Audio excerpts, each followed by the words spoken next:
Welcome back, everybody, to our Midwestern Dynasty here on College Football 25, where we are about to begin a brand new season with some big expectations. We went 17-10 in our last two seasons.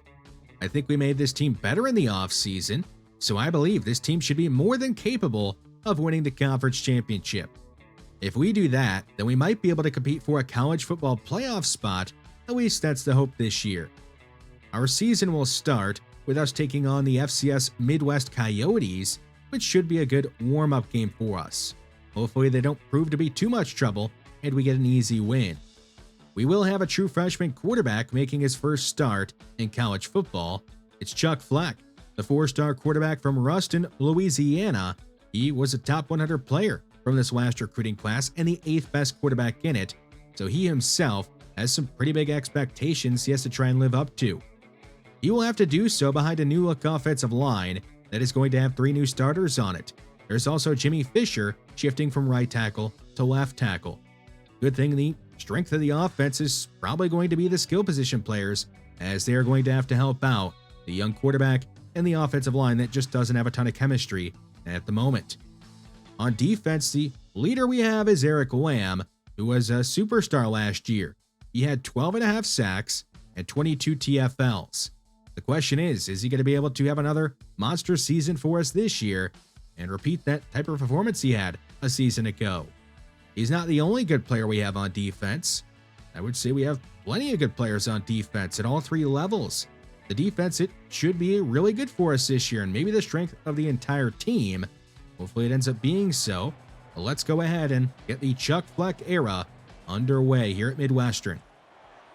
The new season is going to begin with Fleck handing it off to left. He has a huge hole to run through and is down near the 35, but it's going to be called back due to holding on the redshirt freshman center, Winston Smith. That is definitely not the way you want to begin a brand new season, is with a holding call going against you. Fleck is going to fire his first pass in college football and complete it. You're in the rain in Plainfield, Illinois. It'll go to Nick Shields for a gain of 17. A fake to left. Fleck booting to his right. He'll throw that way, and Paul Schuler will make the grab and go down near the first down. They're going to give it to him at the 35. Now at the 30 after a false start. It's 1st and 15. Left gets a couple of good blocks and is unable to make a man miss. He's going to go down on first contact with a gain of 11. A 3rd down. Fleck with time in a clean pocket. He's got a man wide open in Xavier Speed, and he's going to pick up 13 yards and go down across midfield. At the 40 of the Coyotes, they're going to send a blitz. Fleck, he'll get the throw off in time, looking for Darrell F, and he's going to overthrow him on the wheel route. That could have been a huge play, but it wouldn't have mattered anyway had they connected, because Winston Smith is going to be called for holding again, already the 2nd time here on this opening drive. 3rd and 14 from midfield. Fleck is going to load up and go deep down the field again, and this time he nearly gets picked off. He underthrew it, trying to hit Nick Shields deep down the field. Midwestern will put the ball away on their first possession of the season. Dilworth and the Coyotes take over at their own 22. And he's going to be sacked. That is Santiago Martino, the true freshman edge rusher, getting a sack on his first play of his college football career. After the loss of 5, the Coyotes are at their own 16. Dilworth under more pressure, and he's going to be sacked again. It'll be a sack on back-to-back plays to begin the season. Eric Lamb getting to him that time. He looks like he might be able to keep up his play from last year. Dilworth drifting near his own end zone, and it's going to be another sack. Is it a safety? No, but it is Santiago Martino again. His 2nd sack on that set of downs. It'll be 4th and 31 at their own 1. They got to get this punt off without getting it blocked, and they will. Nick Pearson is going to boot it away to Xavier Speed, and that is going to allow Midwestern to have great starting field position as they take over at the Coyotes 31. Midwestern looking to take advantage of this great starting field position. There is Darrell F with a gain of 8. It's been all of him and none of Avery Sizer here in the away going. Darrell F on an outside zone. He'll spin by a defender and pick up the first down. He's up to the 15, so Midwestern is now in the red zone. Sizer in the game on 1st and 10. It's a fake to him and a read option keeper for Chuck Fleck, who is a pretty mobile quarterback. He'll pick up 5 yards. Joey Hammer heading across the formation. Fleck is going to look his way. It'll be caught by Hammer, but he's not going to get the first down. It is going to be 4th and 1. In Midwestern, they're going to be aggressive here in the way going. They're going to go for it. And Avery Sizer, he's going to get it and nearly score. They'll go down to 2. It's going to be goal to go. They'll stick with a run-heavy look on 1st and goal. Sizer is unable to get momentum going, and he's going to go down in the backfield. Also 1. Now Nick Shields heading in motion. It's a flip to him. He'll cut inside and cut all the way in. It'll be a passing touchdown for Chuck Fleck, the first of his career. And it's the first touchdown of this season for Midwestern, who are now up 7-0. The Coyotes, after a gain of 3 on 1st down, looking for another positive play here on 2nd down. Dilworth, he's got to get rid of it, and he won't. He's going to be sacked for the 4th time here in the 1st quarter as Wham and Martino meet up at the quarterback. 3rd and 22 at their own 8. Dilworth under pressure. He's going to leave the pocket. And now under more pressure, he's going to throw the ball away at the last second. It'll be a quick 3 and out. Xavier Speed back to return the punt. He's going to receive the punt in plus territory. Take it inside the Coyotes 30. And go down their 26. So it's more great starting field position for the Horned Owls. 3rd and short. Fleck is going to throw into a tight window, and it'll be incomplete. Roberto Suarez couldn't come up with it. So here's Jason Hops on to try a 36-yard field goal. And the true freshman from Indiana is going to make his first field goal attempt in college football and make it 10-0. FCS Midwest down by 10. Here is Jasper Bracey. He's going to run for a 1st down and more as he's up to the 32. Really the first big play by this FCS offense all game long. Now they're going to try a quick screen to a tight end, and that's going to be blown up by Kevin Campanaro in the backfield. A loss of 2. 3rd down. The Coyotes in need of another big play, and they will not get one. Dilworth is just going to throw the ball away on 3rd down. It'll lead to a punt on 4th down. Midwestern in danger of going 3 and out. Fleck looking to set up a screen, and it's not there. Sizer couldn't make the grab at a defensive lineman right next to him, so it is a quick 3 and out. Coyotes facing 3rd and 2. Here's a quick pass, and Grant Beal will make the grab and step out of bounds right away at the 39. 3rd and 4 at the 44. An empty set for Dilworth and the Coyotes. He's going to take off and run across midfield and not slide. He'll take a couple of hits. Now, like he's taken a bunch of hits already, I guess. Probably should slide there. At the 45 of Midwestern, FCS Midwest is going to go deep down the field, and it's going to be caught. Austin Meters is out of bounds at the 23. So the Coyotes are moving the ball on this drive. Too much time for Dilworth. He's going to step up and run again, and he's going to go down inside the 10 at the 7, making it goal to go. It's goal to go for the Coyotes. They're going to try a run. Here is Bracey bouncing off a defender, but going down behind the line of scrimmage. Loss of 3 on that run. 3rd and goal, they go empty. Another 5-wide look. Time running out on Dilworth. He's going to dance around and be hit as he let it go. It'll be incomplete and make it 4th down. On comes Lane Strickland to attempt a chip shot. And the kick from the senior is good. It'll get FCS Midwest on the board. The Horned Owls are hoping to make this a 2-score game again here in the 1st half. Fleck is going to step up and run. And he's got some room to run. He's going to slide down eventually near midfield. Now across midfield at the 46 of the Coyotes. Fleck is going to look for Nick Shields, and he'll make a spinning catch and get the 1st down. Nick Shields has been pretty productive here in the 1st half of his first game as our true #1 wide receiver. Here's a pass left side, and Devin Gentry on the comeback route. He was one-on-one in man coverage, and he's going to win that battle. Out the 14, it's 1st and 10. Fleck hitting Nick Shields, and he is going to go down at the 6-yard line with a gain of 8, making Chuck Fleck 10 of 15 here in the 1st half. He's got time on 2nd down. He's going to check it down to the left, who will shed a defender and get in. Nice job by Chuck Fleck to work through all of his progressions and find the check down with nobody open in the end zone. And Darrell F., he does the rest. It'll make it 17-3 late in the 1st half. Coyotes do have all their timeouts. Pressure on Dilworth. It is Santiago Martino. Another sack for him.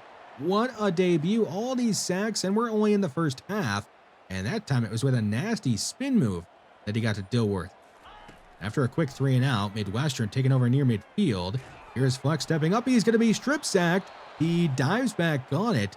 There is a flag on the play, and it is going to be a holding call going against Midwestern. It'll knock us back across midfield.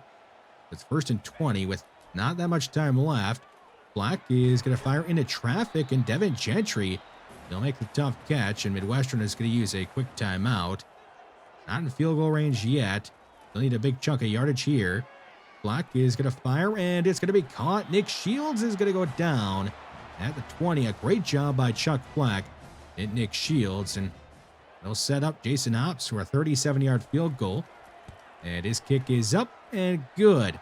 His second made kick here of his career into the half is going to extend the lead, making it 20-3. 3rd and 10 for the Coyotes here in the second half. A deep ball left side is going to be incomplete. Marco Cooney, the redshirt freshman quarterback, makes the great play. Xavier Speed on to return the punt, and he is going to weave his way inside a bit and make it up to the 33, setting us up with great starting field position again, just showing you how much special teams and defense can carry a team. But you still got to do some stuff on offense, and we do there. Xavier Speed makes a clutch catch, and a great throw there from Chuck Fleck.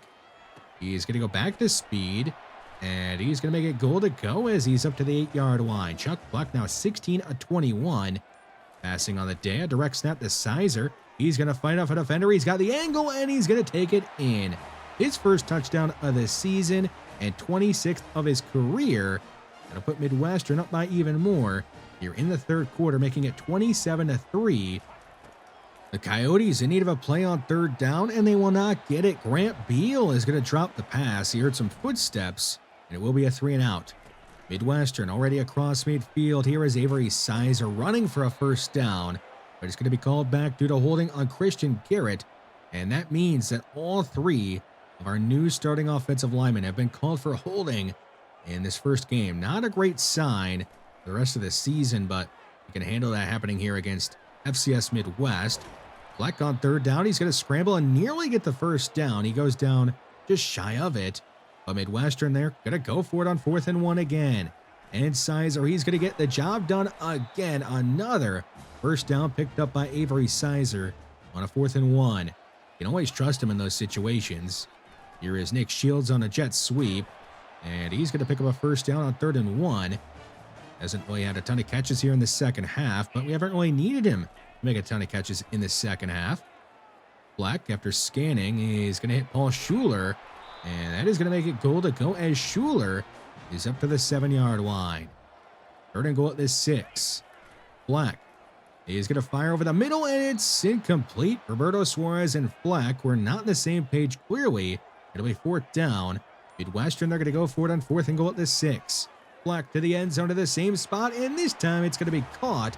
Darrell Left is going to have his 2nd receiving touchdown of the game. And for Chuck Fleck, he has had a great debut, 3 touchdown passes, and still some time to add on. In the 4th quarter, it's 33-3. Jason Hopsey did miss the extra point. A pass into traffic nearly gets intercepted. Mintz and Dugan both had a chance at it. It'll be incomplete, though. And now the Coyotes are going to go for it on 4th and 6. In desperation mode, stepping up and going down is Ben Frankie, the backup quarterback who's now in the game. For the Coyotes, he's going to be sacked by Ethan Dugan, and it will be a turnover on downs. They'll have a couple of starters in the game. Looks like they want to let Chuck Fleck air it out a little more. He's going to make a throw on the move, and Devin Gentry down the field makes the catch, and now Chuck Fleck is closing in 200 yards passing. Looking to throw it here. He's going to be hit. Somehow staying on his feet. He's going to run, and he's not going to score, but he is going to make it up to the 3-yard line. Tough play there by Chuck Fleck. 3rd and goal. Sizer, right side. He is not going to get in. He's going to be denied the end zone. It'll be 4th down. But Midwestern, they're going to go for it on another 4th and short. They give it to the up man this time, and he's in easy. Tevin Wells, the true freshman fullback who does have star Dev, gets a touchdown on his first touch of his college career, and that is going to make it 40-3 in the 4th quarter, as we are now starting to see 4 backups out of the game for Midwestern, and one of them is going to get a sack. That is Jimmy French, who did play a big role for us last year. This year, probably not as much. 3rd and 17 for the Coyotes. Ben Frankie, he's going to throw this one down the field into traffic, and it's going to be broken up by Sean Stacy, who was a 1-star cornerback coming out of high school. But after just one offseason of development, Sean Stacy has the best zone coverage of any cornerback on our team. Sam Genus is going to make a catch, the first of his college career, and he'll make it goal to go. And after that completion, we got Chuck Fleck out of the game. I just had to make sure that he got over 200 yards passing in his debut. That was going so well. We just wanted to make sure he got over 200 yards at least in it. In the game now at quarterback is Dwayne Willett, who is going to be redshirted this year, but I wanted to get him some playing time this season. Why not in a blowout here in the 4th quarter? He does get sacked on 3rd and goal, but we're going to go for it on 4th and goal, even though we're at the 7, because we're up 40-3. And the Plainfield, Illinois native, the hometown kid, is going to scramble in on 4th and goal and score a touchdown in his debut in front of his hometown fans and make it 47-3. So this game is all but over, but that was a great moment for Dwayne Willett and us. So getting late in the game, a pass breakup for one of our defensive tackles. That is Cortland Rahman, who is going to have a role for us this year. Probably not a ton as a pass rusher, but mostly as a run stopper. A check down on 3rd and 10 is not going to get a first down. And the Coyotes, they have given up on the game. They're going to punt it away, but we still want to add on some more. Here's Xavier Speed on the return. He's had a great game as a returner, even has a couple of catches, and he's going to set us up inside the 40 of the Coyotes. On 3rd down, Dwayne Willett, under some pressure, is going to be able to find Paul Schuler on the right side and keeping this drive alive with that completion. 3rd and 10 with a minute 20 to go about in the 4th. Willett is going to turn a bad play into an even worse play as he runs backwards and gets sacked, and that would knock us out of field goal range. He would end up punting it away. The hopes of putting up a 50-point burger on the board look to be dead. Frankie is going to take a shot deep down the field, and it's picked. George Scales is going to go up and bring it down. Now he's going to try and take it back. He's going to turn on the Jets. He is going to dive into the end zone. It's a pick 6 for George Scales. What a way to end the game, and we do end up putting up over 50 points in this game. We're going to win 54-3 in complete dominant fashion. For George Scales, he makes it back-to-back years in which he had a pick 6 in week 1. He had one last year against UMass, and this year he gets one against FCS Midwest. Player of the game, that is going to go to Chuck Fleck, who had a good debut. 3 touchdown passes, over 200 yards passing, was pretty efficient through the air. And on top of that, he was our leading rusher. But we do have to give a lot of credit to our special teams and our defense. Xavier Speed had 100 yards on punt returns, and that set us up in great starting field position a ton in this game. We didn't really have to drive the full length of the field very often in this game. I don't even know if we did it once, but for sure it wasn't very often if we did. The defense, they deserve a ton of credit, though, for this win and for the blowout win. They were just completely dominant up front. We only allowed them to cross midfield, I believe, one time in this game, and it was on their only drive that they scored points on that chip shot field goal. So had we just stopped a couple plays on that drive, we could have potentially gotten a shutout, but we'll take a 51-point win. How about Santiago Martino? He goes out there in his debut, has 6 TFLs, 3 sacks, and was all over the FCS quarterbacks who was ever in the game, and was named the player of the week for not just the CUSA, but the entire country. Just a great game for him, and I have pretty high expectations for him now the rest of the way after seeing him in this game. On offense, I want to shout out Nick Shields, who didn't really do much in the second half, but in the first half, he had 5 catches and made some big catches, including one that set us up for a last-second field goal at the end of the first half. And he looked like a true number 1 wide receiver out there. Now, obviously, it's against lesser competition, and we'll have to see him do it against better competition, but he did look really good out there. Let's go over our team captains for this season. On offense, we have Chuck Fleck, the starting quarterback, Avery Sizer, he's got the most touchdowns in Midwestern history, Edison Bynum, he's our best offensive lineman. On the defensive side of the ball, there is Eric Wham, who was a beast horse last year and one of the best players on the entire team, Ethan Dugan, one of our better off-ball linebackers, and lastly, Josh Wood, who has been a team captain every single year that he's been on the team. Even when he was a true freshman, he was a team captain then. Moving on to recruiting, we aren't going to be able to have a huge recruiting class this year, so that means we have to be more selective and go after better players. And Davion Creer is a really good player, a 6'5" defensive tackle at 333 pounds. He's a 4-star with good strength, play rec, pursuit, everything looks to be pretty good when it comes to Davion Creer. So of course we're going to go after him because he had interest in coming here, and we are right now in the driver's seat when it comes to being able to get him. I know we already have Chuck Fleck and Dwayne Willett, who are both freshmen, and Willett, he's going to be redshirted, but you got to think about the future. And Jesse Ham, he wants to come here. He's a gem 4-star quarterback who has great ratings across the board, especially the throwing ratings. He's not the most mobile, but he is pretty mobile. And like I said, he does want to come here, and we are on the top when it comes to getting him. Matt Davis, the #1 player in the state of Minnesota. He's a left tackle at 6'6", 294, has great strength, great abilities, and the finesse blocking looks to be really good. We don't know the power block ratings, but I'm sure they're not that bad. He could potentially be a day one starter for us, and we have a big lead over Iowa State, who is the next closest team to being able to get him. The other 4-star player that we're going after at the moment is Sam Landman, a cornerback out of Illinois, out of Chicago, who may not have the best zone coverage, but everything else is really good, and he might even be able to play right away for us, but more than likely, if we bring him in, we could redshirt him and have a very good player on our hands in a couple of years. It only may be week 2 next week, but we will already have a big game on our hands. We'll take on Middle Tennessee State, the Blue Raiders, who just blew out FCS Midwest like we did. It is, of course, going to be a conference game, but not just any conference game. It'll be one played between the 2 best rated teams in all of the CUSA. And we know how important every conference game can be. We learned that the hard way last year when we lost to UTEP and missed out on the conference championship game. So we'll see if we can go out there and beat them and get off to a good start in conference play this year. Thanks for watching, and I'll see you in the next one.